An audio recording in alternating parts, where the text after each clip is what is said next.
Liberation theology has contributed to the field of theology. We have been talking about preferential option for the poor, Jesus Christ as the liberator, and people as subjects of history. Why do we need to re-envision Latin American liberation theology at a time of heightened American imperialism? Today's guest is Dr. Nicolás Panotto, who is a founder and director of a civil rights organization and a professor at Oldenburg University in Germany. He is based in Chile. First of all, thank you very much, Pilar, for the invitation. I think we can all agree that one of the main impacts of liberation theology has been not just given a specific theological narrative on liberation. As Gustavo Gutierrez said, liberation theology has to do with a methodology. And even from a decolonial perspective, we could even go be honest and say that liberation theology has to do with a transformation of theological epistemology. And I think it has to do with the place of the subject in doing theology as a point of departure of talking about faith and talking about God, facing devaluation of the subject when humanity as a relational context is in absolute crisis, and not just crisis, if not weaponized for genocidal models, for war and for terror and persecution. So as liberation theology did, we need to recover, to call again to the importance of the concept of subjects, to look to the other. And because when we talk about subjects, when we talk about community, we talk about the value of plurality, of difference, of diversity. So I think that's one of the main impacts of liberation theology. I think today, in the time of political crisis, of dehumanization of societies, actually the most important challenges from a theological perspective that can talk straight to these new hegemonic voices that we are living in this imperial time. Will you characterize yourself as a second generation Latin American liberation theologian? And can you share with us the transition of liberation theology from the first to the second generation? This movement from the first to the second generation has to do actually with the impact of the methodology of liberation theology, that we can even say that the first generation didn't think about the amplification of its methodology. Of course, this transition, I will say a natural transition in a way, as a result and as an impact of the methodology of liberation theology. But of course, the second generation made the question not just about the subject as an abstract element. Who are we talking? Which is the body of these subjects? What is sexuality? Which are the cultural tensions within these conceptions of subjectivity? So this transition also has brought some tensions that had to do, for example, with the gender perspective, with a wider reading of the context and the theoretical access and so on. So we can say that this transition from the first to the second generation, even though its tensions, its challenges, its wider methodology, but also kept and renew the passion of the first generation of theologians for the transformation, for the liberation of theology, and updated actually these concepts today's world. I know that the colonial theory has been very prevalent in Latin America, but I do not know whether postcolonial theory has that kind of impact. In my personal work, actually, I like to use the category of post-decolonial or post-decolonial theory. Why? Of course, as we know, the decolonial term is like the Latin American answer to the postcolonial theory. And we can mention names like Walter Mignolo, Enrique Dussel, Arturo Escobar, and some like Catherine Walsh and some others. But I will say that, of course, the decolonial term has to do with a contextualization of the post-colonial theory in two main issues. One of them has to do of how we understand the origin of coloniality. And the colonial term put the point that the origin is not in 18th century when the British colonial enterprise, if not with the conquest of the Abya Yala in the 15th century. And the second element is this very important idea of Aníbal Quijano, for example, the Peruvian sociologist, that insisted that we cannot talk about modernity without coloniality. Though, of course, they have their differences. I like to get the point in common in a post-colonial actual world that we are living in a global post-colonial dialogue that we need. I would say that subaltern studies, post-colonial theories, decolonial turn has a lot of point in common as, again, the place of the subject, the concept of the in-betweenness or the decolonial linking, Walter Mignolo will say.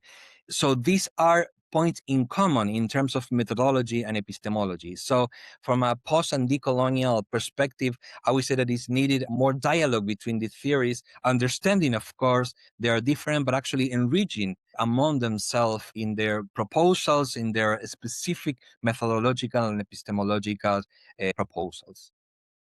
I would certainly agree with you. There are much connections and intersections, although we are dealing with the experience of colonialism in various contexts. But that did not mean we cannot dialogue with each other and learn from each other. Now, I want to ask, who are the Latin American theologians that influence your work most? I would say that there are like four main theologians that have influenced my work. First of all, the Uruguayan theologian Juan Luis II. Actually, my first degree in theology, I wrote it about his work in dialogue with political philosophy in Latin America. Juan Luis II was a particular character within liberation theology because, of course, he is understood as one of the fathers of liberation theology. But in the other side, he was a kind of resisted within the first generation of liberation theologians because he actually put on the table some critical opinions on the original methodology of liberation theology. He liked to dialogue with other kind of theoretical frameworks. Also, he will put a lot of attention in a more narrative theology and more original biblical critique. So let's say the relationship between an updated political perspective from faith, I would say that I was influenced a lot by Juan Luis II. A very good friend of Juan Luis II was the Argentinian theologian José Miguel Bonino, who I had the privilege to talk with him, to exchange with him in my first years of theological studies. I would say that one of the main proposals of José Bonino was actually this dialogue of hermeneutics and theology, understanding hermeneutics not in a pragmatic way, as sometimes liberation theology is criticized, actually in a very intersectional perspective. And the second element, actually one of the work I have on José Miguel Bonino's work, is his political theology, or what I call a public theology in his perspective on liberation. A third theologian that has influenced more recently in my work is Franz Hinkelhammer. He recently passed away. And I would say that his main element that impacted my work is his concept of subject or subjectivity. Actually, from that concept, he will make a whole new turn in the idea of contextualization in liberation theology, saying that the concept of subjectivity cannot be fixed in a unique way. So even in that perspective, he will criticize liberation theology or more Marxist concept on subjectivity that sometimes are fixed political or ideological subject. And finally, one of the main influence in my work is from Marcella Althaus-Reid, also an Argentinian theologian, the mother of queer theology, and actually one of the main theologian of the first generation of post-colonial theologians. And of course, Marcella's work on queerness, the perversion of theological methodology, their radical criticism to the theological subject on liberation theology, I would say that actually have influenced a lot in my work on theology and subjectivity.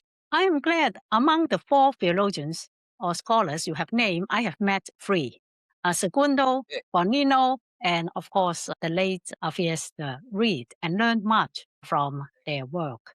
Now, you have edited a book on Marcella's work and how her groundbreaking indecent theology can be carried forward by the second generation. What have you learned when you edited that book?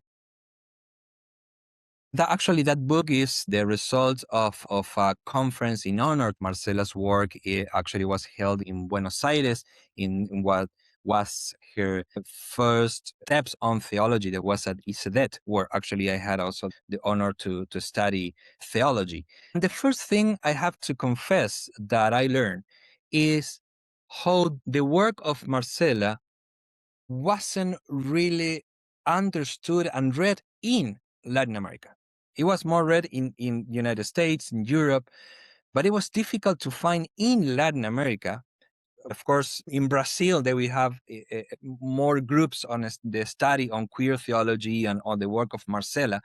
But for me, preparing this event was interesting to see how difficult it was for me to find some people that specialize in Latin America about her work. And actually, it has to do with an evaluation of the current liberation theology in the region. Of course, I'm talking that more than 12 years ago. Situation have changed a lot in the last 10 years in terms of the impact of Marcella Althaus-Reid theology in Latin America. But the second thing that I actually, for me, in that book and in that event was a challenge and something that actually it is very present in my actual theological work, is this understanding of theology as intersectional work, as an intersectional sensibility. That's how I call it in some of my work on Marcella's work. And why I say this, because I think there are two main challenges. First of all, it's a challenge theological epistemology. Marcella knew how to articulate philosophy, political sensibility, narrative, and social criticism in a very natural way. And it went beyond in terms of talking about methodology. It has to do with her theological sensibility. I insist in this term. So the first thing for me in this, I'm talking about this new generation, is this sensibility that goes beyond pragmatism or technical academicism, and to talk about this sensibility that articulates the dialogue that can put together different approaches to the relationship of faith and reality. And it has to do with the second element that has to do with the sociopolitical constitution of theological work. In Marcella Althaus-Reid, politics in a wider perspective, it is not an answer to something that is beyond theology. Politics is natural to theology. And actually, here we see, of course, the influence of liberation theology, but from a more radical and more, let's say, intersectional perspective. So I think that's another very important challenge in new generation of post-colonial and queer theologians that actually in this queerness of theological methodology, challenge us to articulate theological tasks and faith in a more intersectional perspective, and not just in academia, if not in daily life and in the ministry of the church and in the work we do in civil society. I can't agree with you more because, as I observe, some of the people in Europe and in the United States learned queer theology from Marcella, but they did not see her radical approach. That is, as you said, integrating Marxism, social analysis, European philosophy into her theology, and they may just pick her emphasis on queerness or God as the stranger or focusing on sexuality. That is a main contribution of hers, but certainly her theology is much more complex than just focusing on gender and sexuality. Absolutely agree, yeah.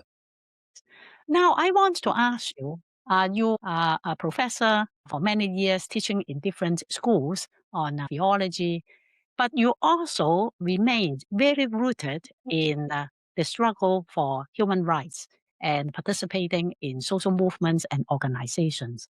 Why is that? It has to do with my personal history, but also it's interesting to see the history of Otros Cruces, that is the organization I'm directing right now. When we started, our work, we started opening spaces on teaching. We made 15 years ago some online programs on political theology, on public theology, of gender and theology, and of course some events and conferences on very particular social issues that were part of the public agenda in the Southern Cone, specifically like sex, like equal marriage and sexual education and so on. But it was interesting how at the beginning we were talking about these issues in focus on ecumenical spaces to churches and so on. We started to be called by civil society organizations saying something like this: you are talking about some issues that a lot of churches and religious communities are talking about, and they are actually publicly engaged on these issues. But we do not understand, and we don't know how to approach that, because the natural answer to from civil society has been, okay, let's reject from public sphere religion and spiritualities because they don't have anything to do with politics. But we are actually knowing that it is not a reality, but we don't know how to do with this. So from that question, we started working as an organization more engaged with civil society because of two things. First of all, they saw that, of course, the influence and advocacy of religious communities was really strong in Latin America. But in the second way, because they saw that religion, spirituality, and belief are part also of social dynamics and political dynamics. And for example, in some of the talks I have had with civil society organizations, we started talking about the spirituality and the beliefs that are within social movements. And I personally got engaged first as a believer, but second as a theologian. And I would say just two things about my journey on this. As a theologian and believer, I discovered, first of all, I would say that my decolonial and postcolonial perspective come straight from my as activist with human rights. Why? Because I could see in my work with civil society, with some political work with multilateral organizations like the OAS and the Inter-American System, I could see right in my practical work how the colonial frameworks in defining religion, in defining religious freedom, in defining spirituality has a direct impact on how conservative groups are actually working today. With the social movement, I discover how important it is to deconstruct and actually to decolonize these colonial concepts that are actually part of the roots of actual Latin American politics. And in the other side, I would say that as a theologian and believer, I also began to discover how theology has specific proposal to do within political social movements, within political debates. Theology is, we can define it as this very wide narrative from faith to the existential and collective challenges of subjects and communities.